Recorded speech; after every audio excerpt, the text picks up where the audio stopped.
Everyone, আসসালামু আলাইকুম। Welcome to my another new blog. আজকে সকালটা খুবই মিষ্টি ছিল, কুয়াশায় আচ্ছন্ন ভরা সকাল। তাছাড়া ওই যে দূর থেকে সূর্যি মামা ওকে দিচ্ছিল। আমি এবং আমার মেয়ে খুব সকাল সকাল 5টা থেকে 5:30 হবে মেবি ফ্রেশ হওয়ার জন্য পুকুর পাড়ে এসেছিলাম। ভাবলাম আপনাদের সাথে এই সুন্দর মুহূর্তটা শেয়ার করি। আজকে আমরা গ্রামের বাড়ি থেকে চট্টগ্রাম চলে আসবো, তাই পরিবারের সাথে শেষ মুহূর্তগুলো খুব এনজয় করতেছিলাম।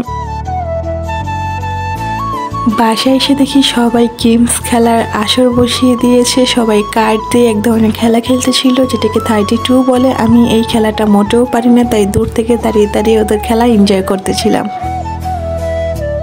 কিছুক্ষণ ওদের খেলা দেখার পর আমি আমার রুমে চলে এসেছিলাম, কারণ আজকে যেহেতু আমরা চলে আসবো তাই লাগেজ গুছানো বাকি ছিল। তো আমি এই ফাঁকে লাগেজটা গুছিয়ে নিয়েছিলাম, আর চলে আসতে হবে দেখে মনটা একটু খারাপও হয়েছিল।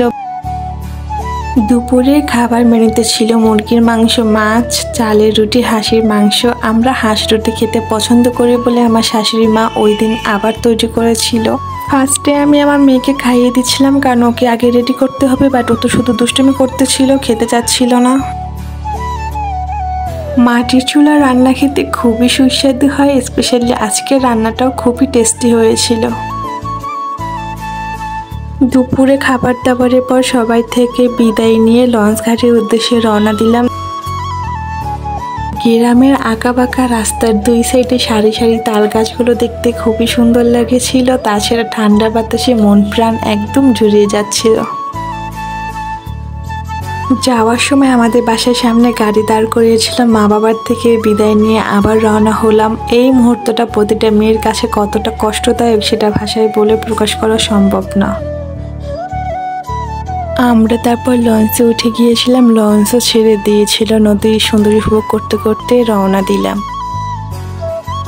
আমার ভিডিও দেখে যদি আপনারা একটু হলেও আনন্দ পেয়ে থাকেন তাহলে অবশ্যই আমার চ্যানেলটি সাবস্ক্রাইব করতে ভুলবেন না, এবং পাশে থাকা বেল আইকনটি অন করে রাখবেন যাতে সহজেই আমার ভিডিও পেয়ে যান।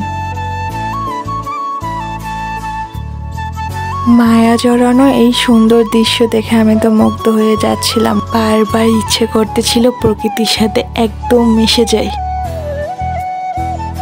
মায়া জড়ানো গ্রামের মানুষগুলো খুবই সহজ সরল হয়ে থাকে। তারা অল্পতেই খুবই খুশি হয়, তাদের তেমন কোনো চাহিদা থাকে না। নদীপথে জার্নি করাটা আমার কাছে খুবই ভালো লাগে। আপনাদের কাছে কেমন লাগে অবশ্যই কমেন্ট করে জানাতে ভুলবেন না।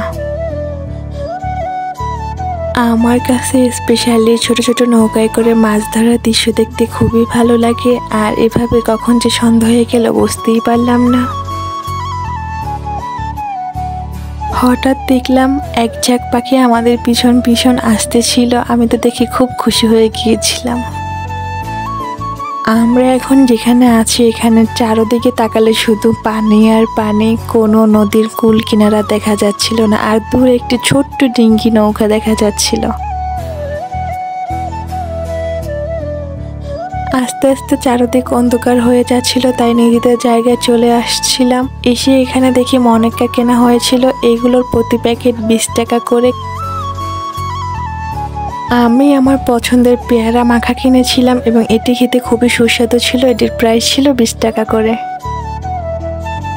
তার সাথে আমার মেয়ে নিয়েছিল ঝালমুড়ি, আর এই ঝালমুড়িটার প্রাইসও ছিল 20 টাকা। যাত্রাপথে টাইম স্পেন্ড করার জন্য বেস্ট উপায় হচ্ছে বাদাম খাওয়া, আর দেশি বাদাম খেতে খুবই মজা হয়ে থাকে। আসার সময় মা জোর করে পিঠার বাক্স ধরিয়ে দিয়েছিল। এখানে ছিল সিদ্ধ করা কুলি পিঠা, যেটি আমার খুবই পছন্দের। মা বানিয়ে দিয়েছে বলে হয়তো পিঠার স্বাদ আরো বেশি বেড়ে গিয়েছিল। যাত্রাপথের সব থেকে স্পেশাল খাবার হলো নারিকেল চিড়া, যেটি আমরা পেয়ে গিয়েছিলাম, আমাদের ভাগ্যে ছিল। চিড়ার ওপর নারকেল দিয়ে খাবারটি আমাদেরকে দিয়ে দেওয়া হয়েছিল। আপনাদের কাছে নারকেল চিড়া খেতে কেমন লাগে অবশ্যই কমেন্ট করে জানাতে ভুলবেন না। আমাদের সাথে আমাদের বাড়ির কিছু দেবর এসেছিল, ওরা কাঠ খেলে টাইম স্পেন্ড করতেছিল, সাথে স্পেশাল গান বাজনা তো ছিলই। আমাদের লঞ্চটা ঝড়ের কবলে পড়েছিল, যার কারণে লঞ্চটা খুবই দ্রুত চালানো হয়েছিল। এর জন্য 12টার আগেই আমরা চাঁদপুর লঞ্চ ঘাট চলে এসেছিলাম। ওদেরকে আমরা বিদায় দিয়েছিলাম কারণ ওরা ঢাকা যাবে, তো আমরা নেমে গিয়েছিলাম চাঁদপুর। ওদের কাছে আমরা খুবই থ্যাঙ্কফুল থাকবো, কারণ ওই দিন লঞ্চে অনেক ভিড় ছিল, কেবিন তো পাচ্ছিলাম না, তাই ওদের জায়গায় বসে কোনো রকম চলে এসেছি। লঞ্চ ঘাট থেকে অটো রিজার্ভ করে সরাসরি চাঁদপুর বাস স্টেশনে চলে আসি।